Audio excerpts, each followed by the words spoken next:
Hello, I'm Tommy Bolan. I went to Blairs in 1956 after doing 2 years at St Ninian's High School in Kirkintilloch. I remained at Blairs for 2 whole years and came home again in 1958.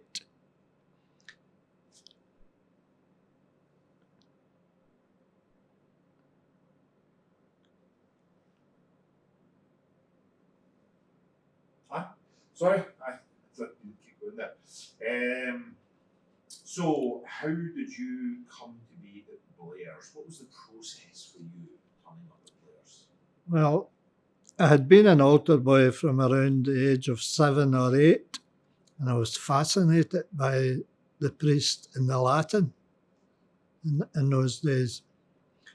So there wasn't any Damascus moment or anything. I just slowly began to think that I would like to be a priest. And I made inquiries about this quietly because I didn't want anybody to know until I was able to do so. And eventually, after 2 years at high school, I approached the parish priest here, who was Father Charles Sheridan at that time. And he says he would put it in motion for me. So it was almost a year later when I got the call. I don't mean the call. When I got the word back from the dioceses that I could come and have an interview, and then an entry examination, which took place in St Aloysius in Glasgow. After that, I made my way to Blairs. No, and so what was the preparation and the arrival like? The preparation, can I speak without? Do you mean the preparation for the? I remember getting letters and Oh, that. Shop for, and also in terms before you got there. Right. What was the expectations? What was kind of your expectations, and then what was the actual? What was the process of getting there like? Well, I waited with bated breath until getting the go-ahead that had been accepted. Then I had to go for a medical in the Park Circus. After the medical, then I received a detailed letter explaining the clothes that I would need and a number that had to be attached to all my garments, and remains with me to this day as 181. And at that moment I thought, 181, that's quite a lot. There must be a lot of people up there. And when I arrived there certainly was. There were almost 200 of us. So I was quite excited on the day of departure to go back, which I think was a Thursday, because my recollection is that we always went back on a Thursday after holidays. So made our way with my big, huge case as a wee boy into Buchanan Street, and there was all these other lads in there milling around. There seemed to be a couple of hundred, but I'm sure there was only, I'm sure there would only be 100 or so, because there was 200 of us, almost 200 of us when I got there. Pleasant journey up to Blairs, because there were another 2 guys from Croy with me on the train and one from Kindorit. So it's a good start when you go there and you know people. When we arrived in Aberdeen, we had to collect our luggage from the guard's van, and then we were bussed out to Blairs. On the road out to Blairs on the bus, there was one of the priests there was Father Dan Friel, who later became known as Big Cheesy. And he told us if we kept looking along South Deeside Road, we'd see the spire. So we sat staring, looking for this spire. And in due time, the spire arrived. Not very good English, but in due time, the spire was there. And then the bus turned up into the big heart-shaped lawn, which with the statue of Our Lady in the middle of it. Thought it was tremendous. And if I wasn't a Crowe boy, I would say it was lovely. And then the whole building behind it in the chapel. And it was quite stunned by this, because I didn't know what to expect. But this seemed to be something sitting on top of this big, huge granite building. Immense. So then, I can't recall exactly what the process was after that, going into the college, but we had to go to the notice board, I think it was, down near the play hall. It was in that corridor anyway. And that informed us which dormitory we had to go to, and there were signs to the dormitory. I was in St. John's dormitory, in the middle of the floor, and curtain for a door. Just room for a wee bed, and a hook, and a place to hang a holy picture. Put my case under the bed, and that was my room. I think it was about 6 before. So put that in, and then we went downstairs and we got our tea first of all that night, introduced to the tea at 6 o'clock or 6:30 or something. And my recollection is it was a boiled egg and bread and butter. But we never got another boiled egg until the Sunday. And it was every Sunday our tea consisted of a boiled egg. During the week it was just bread and butter. But never thought anything about it. If they had said that you could only have half a slice of bread, I would just have accepted that, because I was very, very aware that if I had to remain in this place, I had to be good and do as I was told. Which I did do. I tried hard to do what was necessary and remain and controlling myself and not get into any bother, because I was afraid of getting sent home. I think it was in those early days, was it quite an intimidating overall experience? Or? Yes, it was. It was quite intimidating, with all these guys about, coming from a wee village. There was more people there than there was in the whole school here. In the primary school here, at that point. So it was quite intimidating. And the fact that 9 o'clock at night, I think it was, we went for night prayers and then away to bed, and grand silence and couldn't talk and things. But it took me about a week to get used to that sort of thing. Then they just took it in your stride after that. So I was quite pleased with that. The process of the education was quite frightening for me, because, quite truthfully, at St. Ninian's, I just played around. I didn't put any effort into it. Who was in charge then when you were there? Who was rector? Stephen McGill, Canon Stephen McGill. And I found him a nice guy, quite humorous, although I couldn't give you any.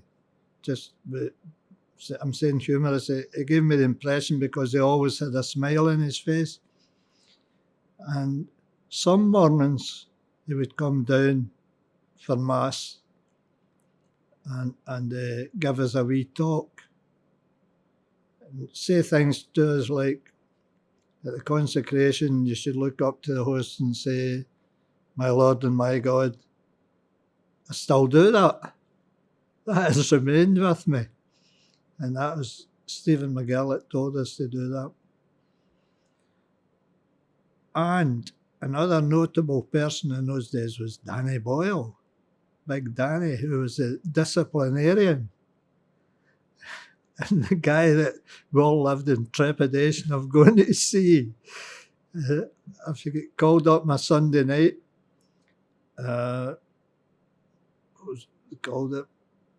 Report was read out on a Sunday night, and occasionally I would be on there and get 3 points.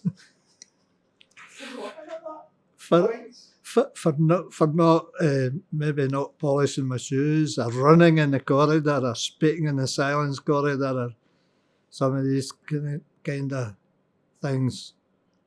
I suppose that was a bit of discipline that was installed in me and lived with me as well. I was afraid of Big Danny. And a couple of times I had to, I can't remember now what we called it, but on the Tuesday, instead of playing football, I was in the study hall and doing a detention, yes. And it used to be something like chapter 30 in that history book. Just write it out. And when you go opened up, and it was, the pages were, paper thin.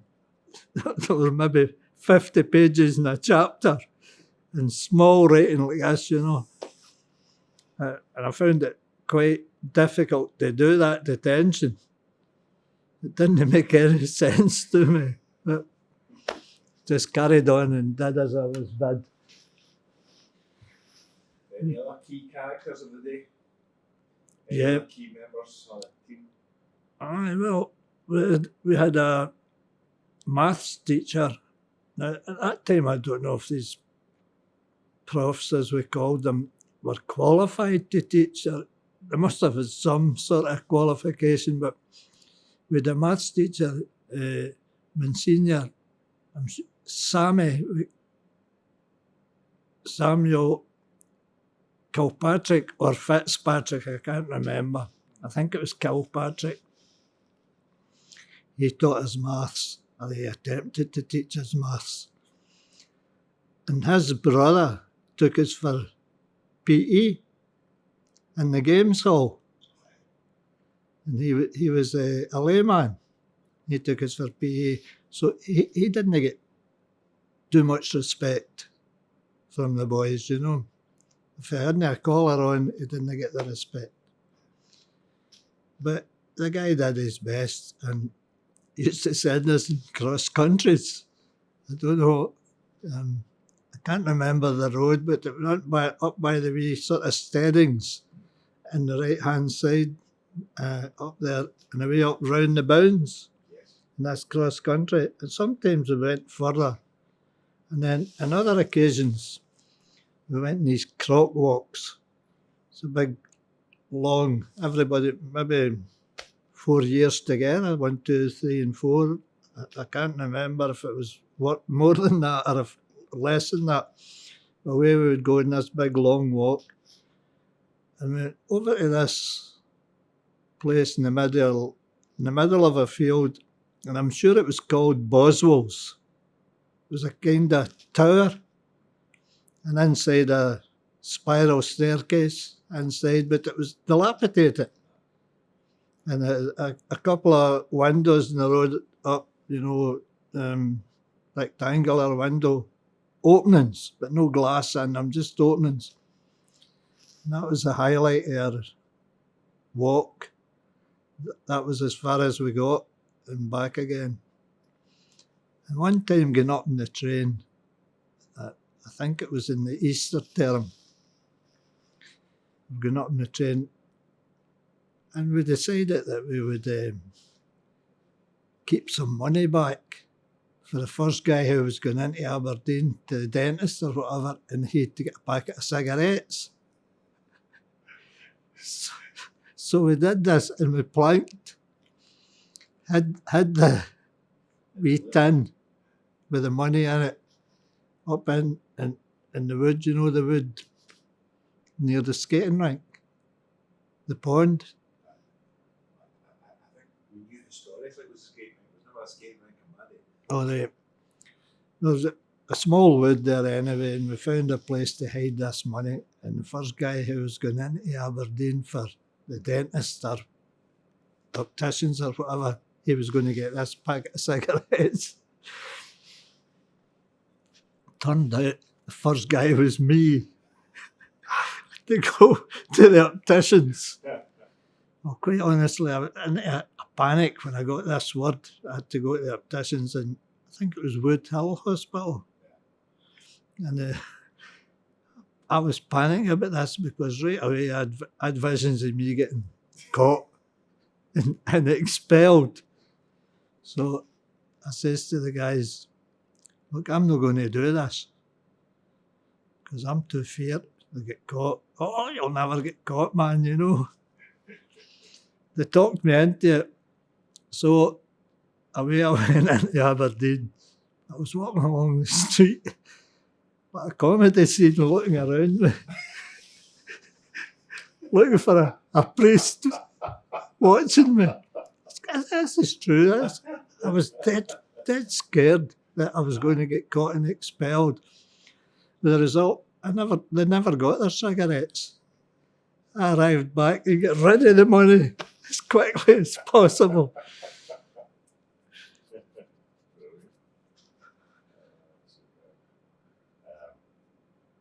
What were the areas and Blairs that were important to you and your guys of your time, the buildings, the rooms, the places, anything that stands out in your memory? Well, you know, the obvious ones, the playing fields, so football, etc. And we had a wee cricket park just in the front part of the building. I don't know if that was still or remained to be that. We had a wee cricket park, pitch rather, there. Was that down the bottom of the front grass at the time? Yes, aye, Yeah, down there. And over to the left of that, no, let's start again. Coming out the play halls, up by the pale court, and into the fields for the different. Can't remember. Was it the Philosophers, the first one? And then you crossed over the path and into the other football fields. And we had a wee sort of pitch and putt area there that we made. All we had was a driver. Not a driver, a kind of a wedge type club. That's what we had, a wedge type. And that acted as a putter as well. So was that just on the main pitches, or did you cross over into the other bit of grass that would be on the other side of the trees, like the skating? Or was it just on the main pitches? It was just on the main pitches across that area, like 1 and 2. I can't remember which field was which football field was which, but the one at the bottom and then the next 2 up, I think, that was just in that sort of area. It was nothing to write home about. It was just stuck a hole up there and one over there kind of thing. Was there tennis courts in your time, or was that there? There was tennis courts, yeah, and pale courts, but there was no organised tennis, just guys having a wee game, a wee knockabout with a racket and a ball, you know. I keep on thinking, so pale court, is that what we refer to as the back wall, that big granite wall? Yes, aye, that was the pale court with a line about so high. Just to keep the ball under it. Aye. Everybody seemed to like that. I liked the pale, and I don't know anybody that didn't like that, you know. It was quite good. Maybe 40 of us in the one wee area chasing a tennis ball.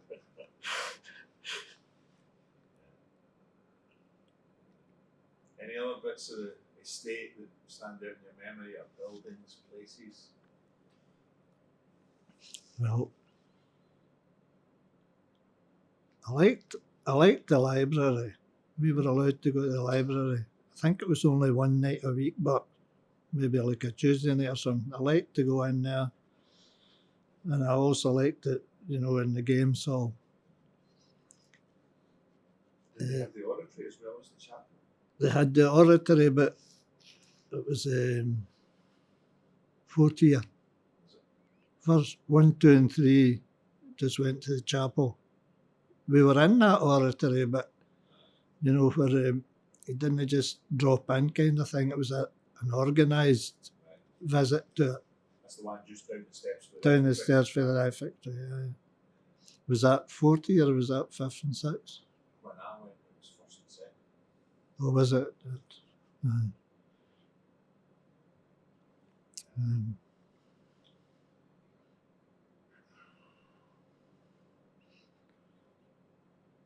Of course, the refectory stood out as well. It's an important place. Describe how meals work. How did meals work? How did they work? Well, breakfast consisted of cornflakes or another cereal, bread and butter. I think sometimes we get porridge as well, but occasionally. Mostly it was just another cereal like cornflakes or Rice Krispies or something like that, and bread and butter. That was our breakfast. Were you subjected to warm milk? Warm milk? No. Did you get warm milk?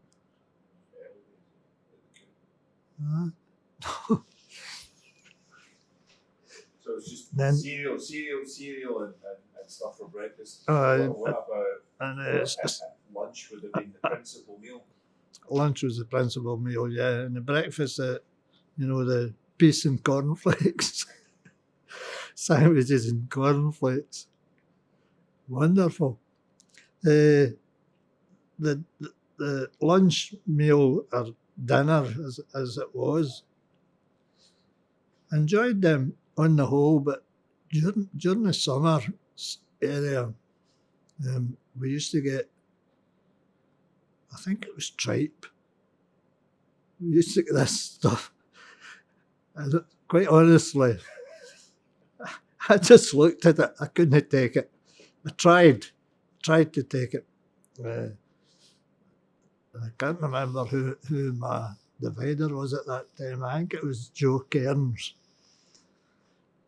Joe eventually became a priest. He used to just say, "Eat it, Bolan." Did you manage to eat it? I tried and swallowed some of it, but, you know, it didn't seem to get less in the plate, if you know what I mean. It got multiplied. And,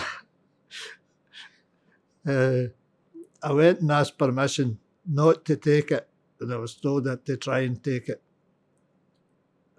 which I did try, but then I used to say to wee Joe, although I was only a wee boy at the time, I used to say to wee Joe, "I'm sorry, I can't eat that. I'm going to be sick." And he said, "Right, just leave it." But he wasn't pleased that, you know, he wasn't pleased that you weren't doing what he told you to do. I don't know why they had this kind of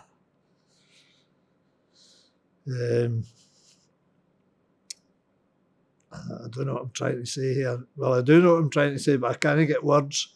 Didn't like waste? I didn't like the waste, and they had this sort of determination to rule the younger guys, you know. You'll make your way up here eventually as long as you do what you're told. And apart from that, I liked the meals. Well, you had to because there was nothing else. What did you get in the evening? hunger's good catch. And an evening, well, at the beginning, it was only bread and butter. And then on a Sunday night, you get a boiled egg and bread and butter. And in a feast day, holiday of obligation. But you got a drink and a feast day. You didn't have to just get milk to take with your lunch. You get, a bottle of orange or scoosh, as we called it up there. Is that the one accord stuff? Yeah. Fresh from Aberdeen. And you looked forward to a holiday of obligation to get a drink of scoosh. So did you have any good jobs, Tommy? Did you have roles or responsibilities during your time? No, I think we were too young at that point. I know the older guys did. They used to do cleaning and other things and washing up in the kitchen and that, polishing floors and all that sort of thing. But we were too young at that time. The only responsibility you had was to yourself, sort of thing. Make sure that you were washed. Well, so I think in our day that would be the form master making sure you were. Who was your form master? My form master was Father Felix Beatty, and he taught history as well when he was there. He was a wee bit of a boxer. He had been a boxer in the army years beforehand.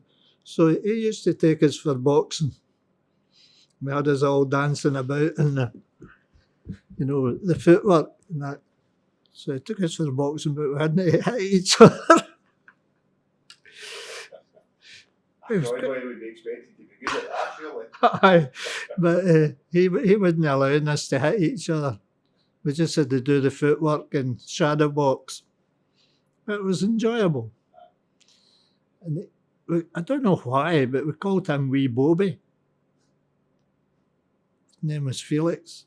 And I came across him some years later, maybe when I was in my early 20s. I met him at Celtic Park, one of the games. I had a wee blather with him. He was quite happy-go-lucky kind of guy, Any memories of the rest of the guys in your form? What kind of stuff did you get up to? Well, apart from saving up for a packet of fags, we just did normal. We never got up to any real mischief as such, But we played all the games. We played cricket. I even made the cricket team. Imagine that. Don't publish this in Croy. I made the cricket team. It was just the usual things that boys do, Never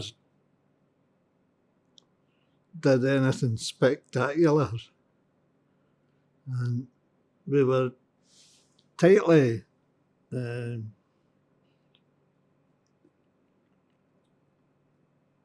tied down, if you like, the bounds.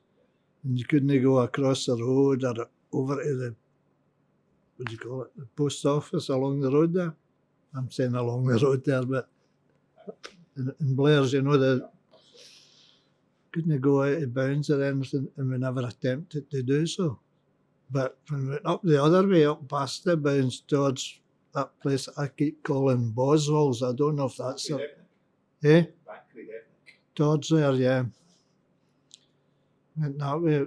We went out of bounds up there, but it was more a kind of bravado thing, What was the routine like? Daily, weekly?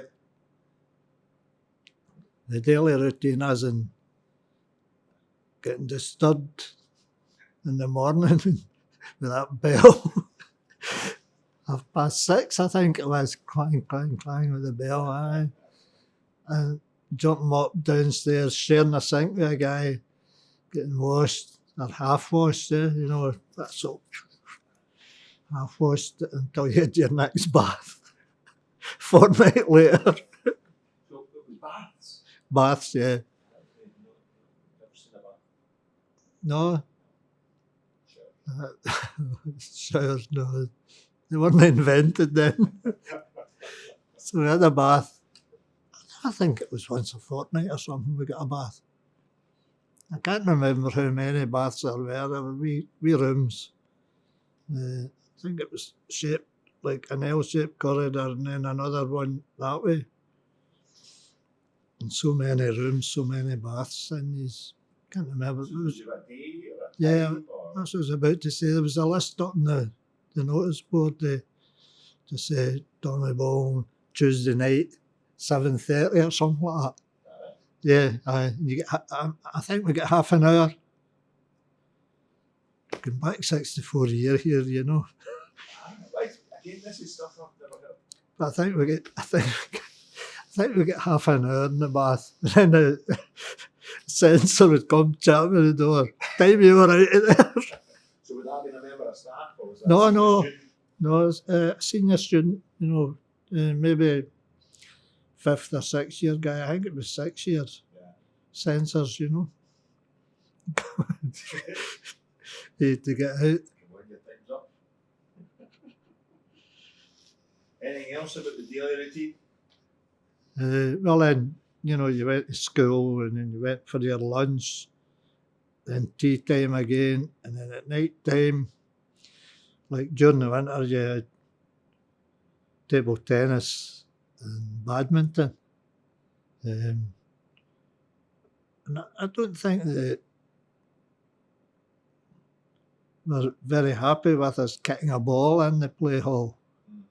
Don't think we were really allowed to do that, but we did until somebody came in and stopped us. It was really like table tennis, badminton things, you know. This was no, you said no television. No television whatsoever, no. We could go up, I think it was available every night. You could go up to your forum. I was in St. Columba's forum. And my second year, first year it was Father Beatty, and my second year it was Father Marr, Jerry Marr. And you could go up to their room and listen to records or have the radio on, depending on what he was wanting to do. If he was just wanting to listen to the radio, that was what you had to do, you know. But no television. And was there forum rooms? No forum rooms, no. Never heard of a forum room till later on in my life. I think 4th, 5th and 6th had a communal forum room, you know. Yeah. 4th and 5th and 6th together, I think. I can't really remember. But towards the end of my second year, you know, the senior guys became more friendly to us. Because we were next year, we'd have been 4th year. And I don't know if that was them kind of, you're going to be bigger now, guys, come into the fold, I don't know. But with a lot of fights, no fights as such, but we played different forms at football. And we had quite a good football team in my year, and we beat third year. When we were in second year, we actually beat third year, and that didn't go down well. And then the next year, when we were third year, we beat fourth year, the same guys in fourth year, and they didn't like it. There was a guy, I don't know if you knew him, from Kilsyth, Pat Brady. He became a priest, and he left the priesthood. He was quite a good footballer. And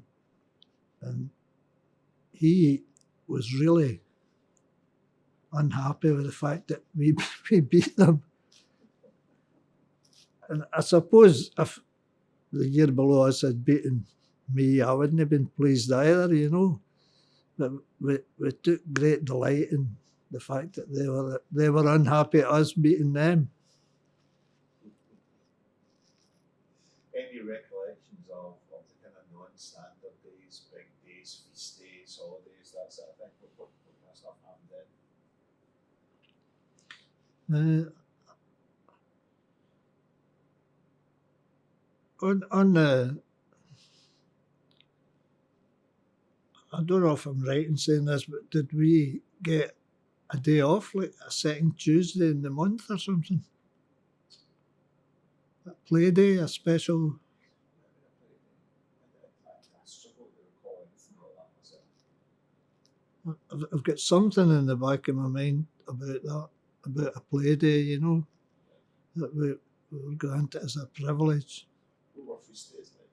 The feast days, well, we looked forward to the feast days because you get a better dinner.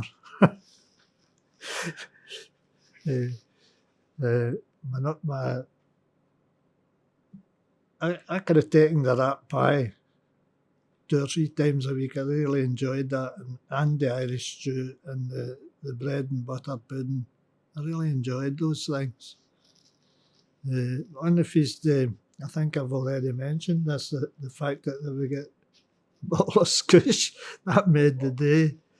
And on the feast day, we had to dress for mass and for dinner and everything. We had to have on our suits and collar and tie on the feast day. So for us, it was the Sunday uniform. Yeah. It was the Blairs. That's right. Aye. When did you wear to school during the week then? I was about to say we didn't have a Blairs tie as such. No. A shirt on it. It was just a normal clothing. It was a black tie. And it was a grey shirt.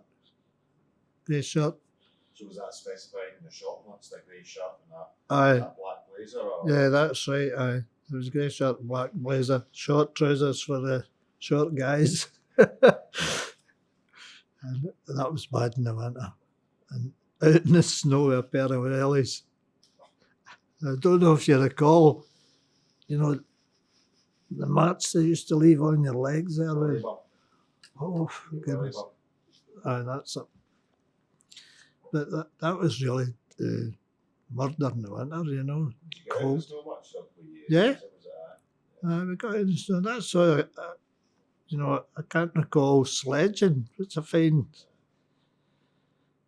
we had snow up to here. And on my first year, we got home early for Christmas because the Asian flu had broken out that year.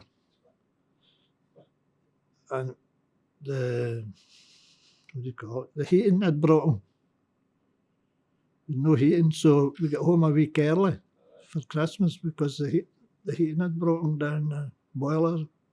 Don't know how it was fired. In those days, I think it probably oil fired. So we got home early. But against that, on the end of my first year in the summer term, I had tonsillitis. So I was kept back for a full week. I was there myself. You in that big building yourself? I was in my bed. And just at the infirmary, I think there were 3 beds in it or something. Maybe 4, I can't remember. But I was in there. And there was another guy there, but I can't even remember his name. He was in 4th form. I was kept there for a week myself, but that was all right because there were plenty of books and, you know, got to read books and that. That's the same place, was that at the top of the green stairs? You go left and that's before you get to the bit for the tower? Yeah, I think so, I think so. And then quite near the infirmary, St. John's. Aye. But that was okay. Not okay, but I just mean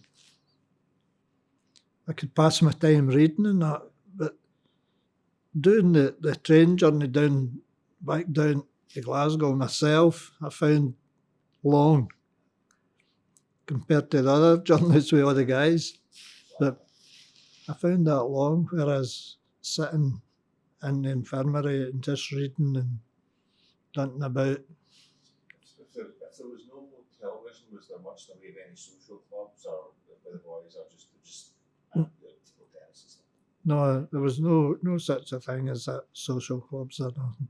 We had occasional tournaments, at table tennis, badminton, that thing. And we had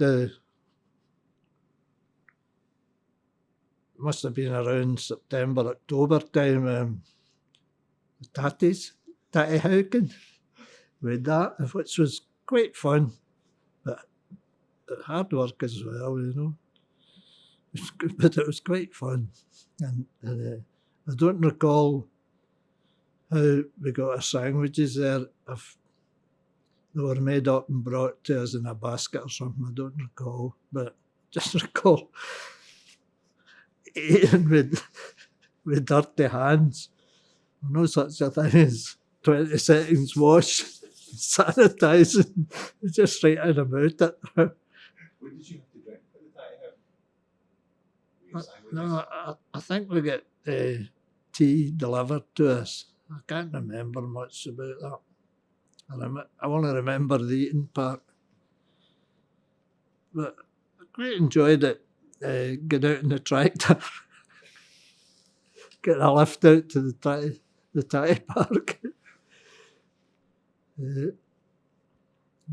can't remember what they called the grieve who looked after the farm at that time.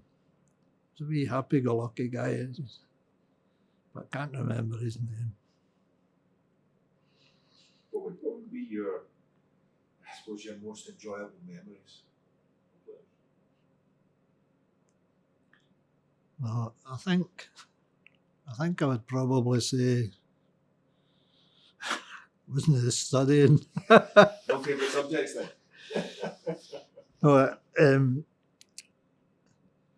Favourite subjects.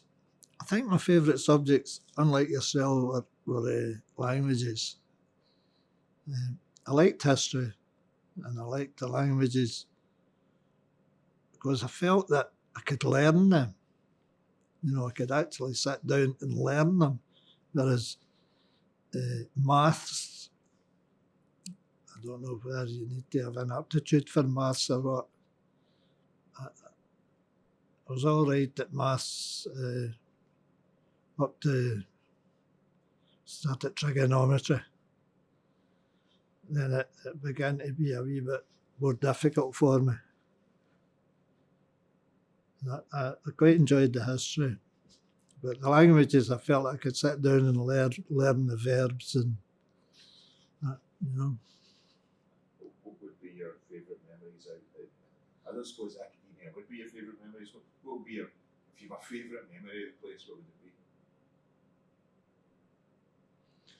Well, I think the overall camaraderie, the rest of the guys, and I think it taught me a lot of things that, like, although I was still young when I went to Blairs, looking back on it, I was quite judgmental and other people, But by the time I come home, I think I'd sort of overcome that. What would you have been, Tommy? 11, 12? I was 13. 13? I was second year at high school.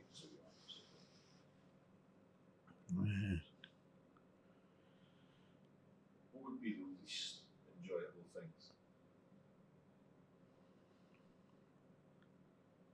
At the beginning, I found it difficult on a Saturday. Just being in the study hall on a Saturday. No, was that a Sunday? Certainly Saturday morning. Saturday morning, I can't recollect that now. I think we were somewhat like Brian Tuesday, Thursday, afternoons off at school on a Saturday morning. Yeah, that's right. Aye, that's what we had to have. I can't mind on a Sunday. What did we do on a Sunday? Did we? I think we had a study hall on a Sunday night for 2 hours or something, and that's when the report came about after that. Did you have study evenings, or Yes, yeah. as part of the. I think we called it prep. Aye, something like that. Yeah. Whereas it was quite organised, in as much as just say a Monday night it was for maths and history. And a Tuesday night it was something else, and therefore the homework you got was suited to do that Monday night. That it was organised like that. So it actually helped me because, like I said earlier on, I'd messed around at school at St Ninian's. So when I went there, I realised that they buckled down. So having this disciplined approach to it was a big help to me. And after the first term, the Christmas exams, I really began to find my feet as regards the studying. I come to terms with it and it improved myself with that. But when I left Blairs, but what I found when I went there was I did 2 years at high school, but no Latin. So when I went there, Latin started in second year. I don't know what like it would be for you guys. Latin started in second year, so I had to repeat a year. So therefore, just instead of being in third year at school, I was in second year in a secular school. And then when I left, when I went back to St Ninian's to school, I was way behind, in maths and French and Latin and Greek and that. In fact, I didn't do Greek in St Ninian's.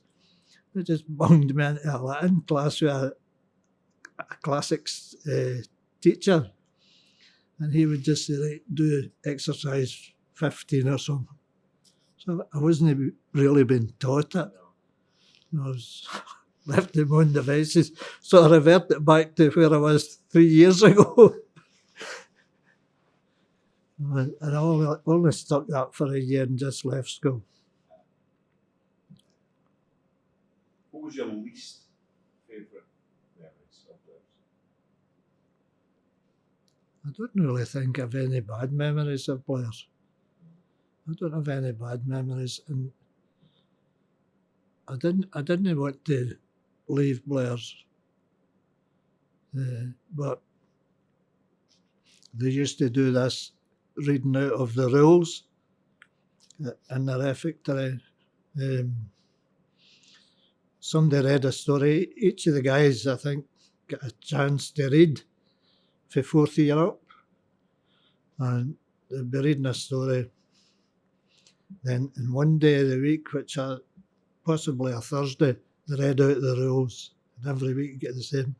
Somebody standing up and saying the rules and regulations of St Mary's College, Blairs, and then launched into all these rules. And one of these rules was the reason I left. If you do not have a vocation, get out and don't become the bad apple sort of thing. So I thought I had to go. And I didn't want to go, but just carried out these rules because I was afraid. I was afraid of these rules.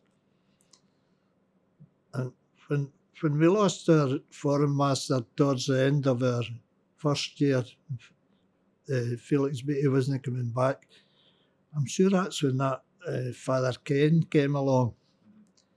And he was very gruff and stern. And, well, to me, I was fear of him. I really was. if he'd have said to me, jump, I'd have said how high. For some reason, this guy had an Indian sign on me. I was fair to him.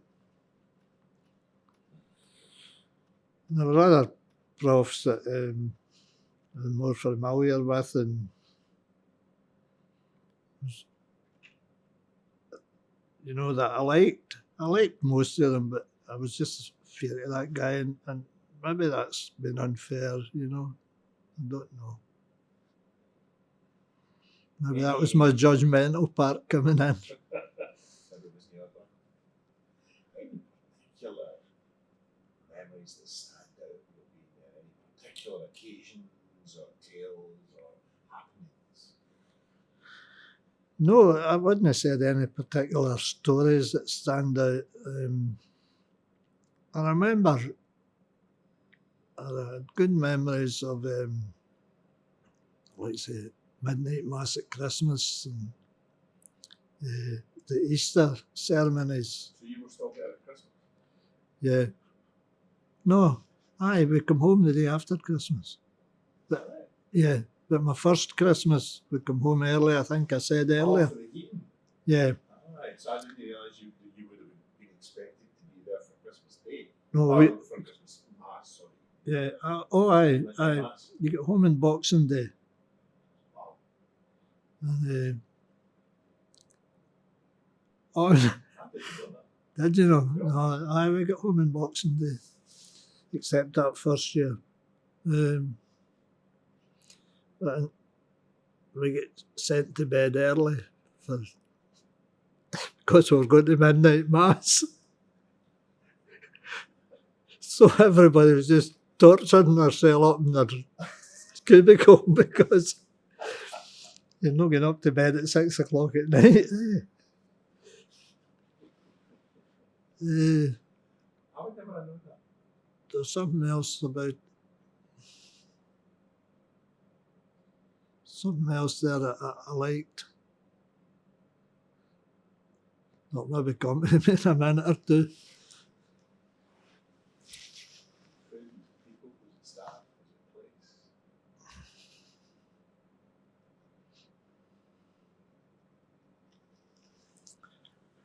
Oh, I'm sorry, it's gone. So was there any end of year show or anything like that for parents or? No, with an end of year sort of concert, just only for no for parents or anything else, just if you like, just a wee production. And my year, I didn't bother then. My year, well, my first year, we were doing Irish dancing, tap dancing. And me, being a macho crew boy, that wasn't for me. And I kind of refused to do it. I didn't have the guts to say I'm not doing that, but I kind of just didn't try. And I remember wee Bobby, her father Beatty, approaching me and saying, I said, I can't do it. He said, of course you can do it. He says, I've seen you out there running, I've seen you playing football. He says, of course you could do it. But I didn't try, I just until he put me out, he kicked me out. And I was delighted I didn't have to do it then. But imagine not doing that. It would have been something, looking back on it, I think probably would have been quite good to me to have learned to do that tap dancing. Did you have any folk pitching up like the BBC or radio or anything like that in your day? I know what happened later. No. Oh, but we did have an athletics competition against Aberdeen. I think it was Aberdeen Uni. And they competed against the sixth form and fifth form. And then we had maybe a college in Aberdeen. Our own age groups, under 16 thing. So we did an athletics competition up in the, do you know, there was one of the fields made out like a track. Right. I don't know if they had that for you, but it was just grass. Made it like a, I think it was about 60 yards sprint and a maybe 200 yards, 220 yards in those days. Circular race and a long jump bit and high jump onto the ground. So we didn't do the Fosbury flop. The second roll, Western roll, I think you called it. That was quite funny. It was quite good. I think, apart from the studying, the sports were the things I liked best. Is that what you took away? I mean, if your time at Blairs, if that time left you personally in a legacy, what would you have taken away from Blairs? I think really it installed quite a bit of discipline in me. You know,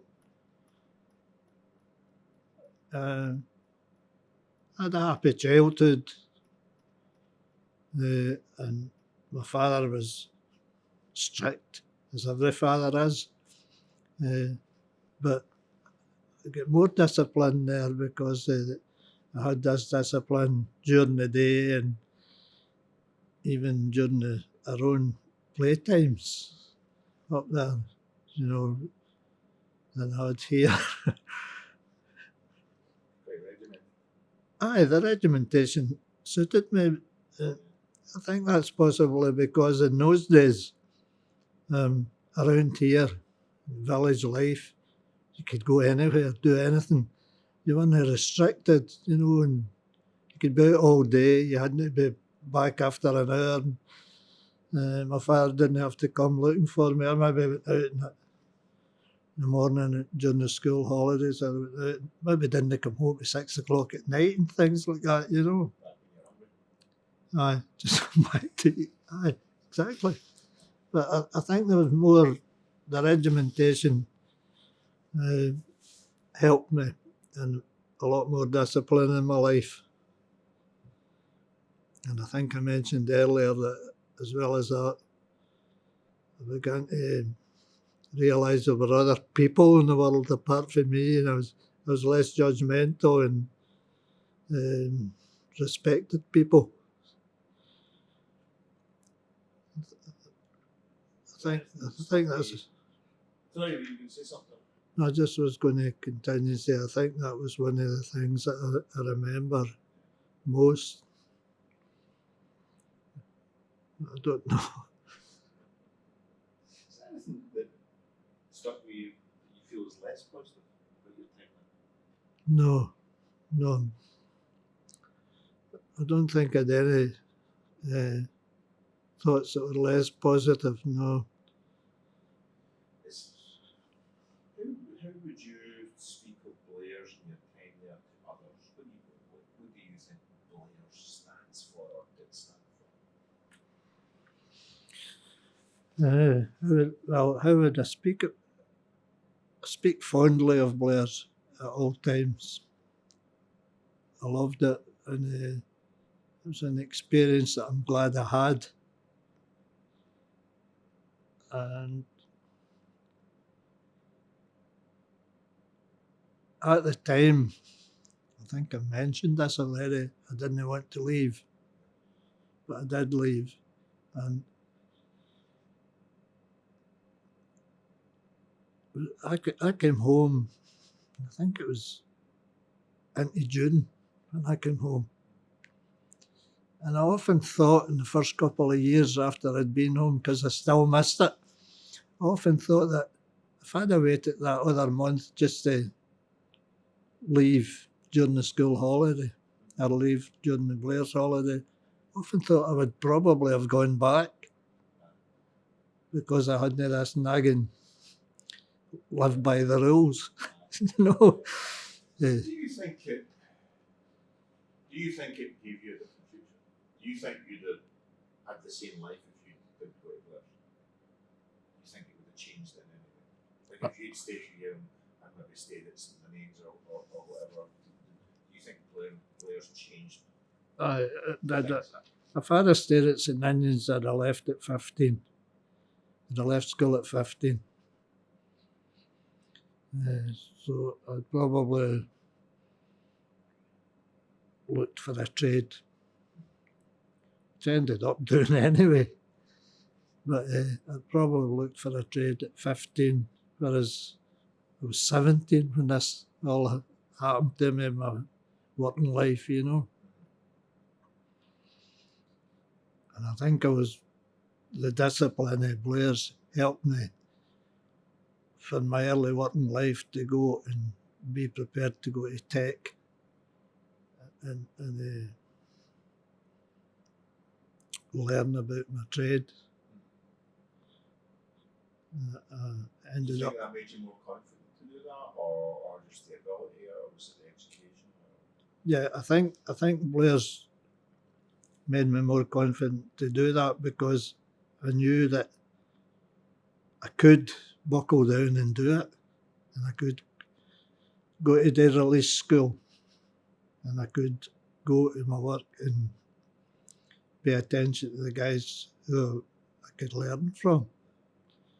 I think that was the background that did that, whereas I don't know if I'd have been able to do that in a technical way, if I'd have just become a painter. Or, not that I'm demeaning a painter, I don't mean that at all.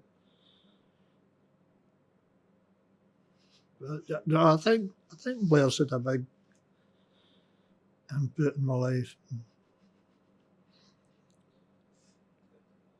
Aberdeen became my spiritual home. I go to Aberdeen 3 or 4 times a year. And we went to Aberdeen for our honeymoon. Did you? Yeah. Just because of Blairs. And I took Cathy out to Blairs when I was up there. And you maybe remember Father Brennan? He was in St Pat's. No, I think you're older than you are. He was a priest in Kilsyth, and then he went to Blairs as a prof. So went out to Blairs, and as an excuse, we used him. So rung the bell, and a wee nun came out, and says, "Can I help you?" I says, "My wife's former priest, Father Brennan's here, and we just come out to see him." And then I says, and I was actually a student here, so I was just wanting to sort of let her see where it is and what it's about, sort of thing. So we get taken in, and Father Brennan came and seen us. He did a quick 5-minute tour of the corridor, the study hall, what did we call that corridor? You know, the corridor where the bell rings up to the washrooms. We only ever referred to as main corridor. That was the main corridor, then you down to the study hall. Yeah, and the one down to the refectory, that was a silence corridor, wasn't it? It was silent, man. No, it was silence. That was a silence one.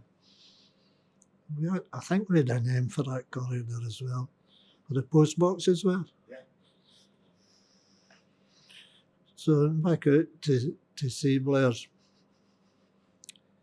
I was back out one other time,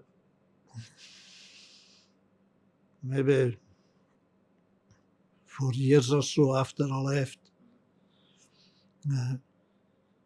Used to go up to Aberdeen. If I was up to Aberdeen with Celtic, the supporters club used to go out there on the Sunday morning, Right. before we come home. So they get the Blairs chatting from us, or? Mm-hmm. But, so I was out once with them, but I never spoke to anybody or you know, I should have done. And when I come home, I realised I should have spoken to somebody, you know, but Any questions you would now ask about Blairs when you look back at it? Was it fulfilling its purpose? Was its closure inevitable? well, fulfilling its purpose. I don't know. I suppose it did to an extent, because I remember them telling us that in my first year that when I met the guys that are here, they'll be lucky if 4 of you become priests. And I'm thinking at that point, God, there must be more than 4, you know, I'm looking around the class. But I suppose that was right. I think there were only 3 in my year became priests. How many would that be? Roughly, I know it changes over time, but Well, what was your year roughly? at the beginning, that was 34, I think. And I always thought after Blairs was closed, when you guys get kicked out, that that's a bad move, because I was saying to myself, if every year they get 3 or 4 guys, you know, how long has it been closed now? 25 years? Longer. Right, just say 20 years. If you get 4 every year, that could maybe have been 80 extra priests in Scotland. Yeah. Just for that point of view, I suppose. Yeah, I suppose inevitably it would have been closed because of the money situation and trying to keep the place. Because you've seen the state it's in now. No, it's dilapidated. But I think overall it was an important part of my life that I thoroughly enjoyed and would not change. We come to question 7. Is there anything that we've missed? Or anything that you thought, when we're talking about doing this, you thought I need to mention that, or any anecdotes? Anything we've missed? No, I don't think so. I think it's been pretty well covered. I don't have any wee gems to give you. Sorry about that. No, there's plenty of gems in there, Tommy. Plenty of gems in there. That, as they say, is a lot. Thank you very much. No, that's torture over. It's opposites. So, The way race up and down the hall. so Christmas. The Christmas What happened morning. then? So you did Christmas night and then it was just to bed? Yeah. After midnight mass, bed. Didn't have tea or anything. And then in the morning you get a real breakfast. Not a real breakfast, but you got a boiled egg for your breakfast. Yeah. And you had this wee bit fun. And then for Christmas lunch, all the profs come in and sat along the big table at the top. Did you have that for your normal lunch? There was many a lunch that if the staff were there, the staff could choose to eat there or upstairs. Well, You skipped past. Tell me about that breakfast. What happened to that breakfast, that Christmas morning breakfast?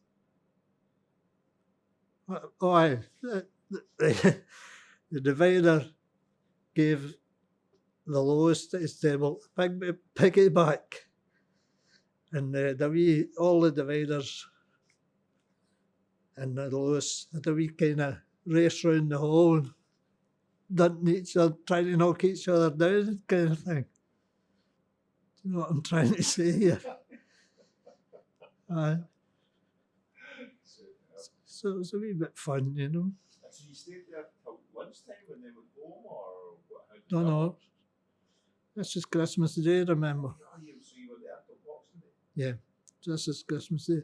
At the lunch, with the big Christmas pud, and Big Steve. Hope that's off. Big Steve had the brandy and lit the Christmas pud, and you get the big flame. Of course, we thought that was great. We're all waiting in the big event. And then our bottle of scoosh, of course. Life didn't go on without the scoosh. That was basically our Christmas. We just played games after that, you know. And we went home on Boxing Day morning after Mass and a cup of tea, 9 o'clock or something, bus into Aberdeen and get the train home. It was, I mean, That's certainly very different. something else happened. So I should have told you that when you were on camera, eh? You were on camera, you are on camera. I was So on did you camera, catch that? All right, that's good. including Big Steve. Uh, That is? yeah, think so.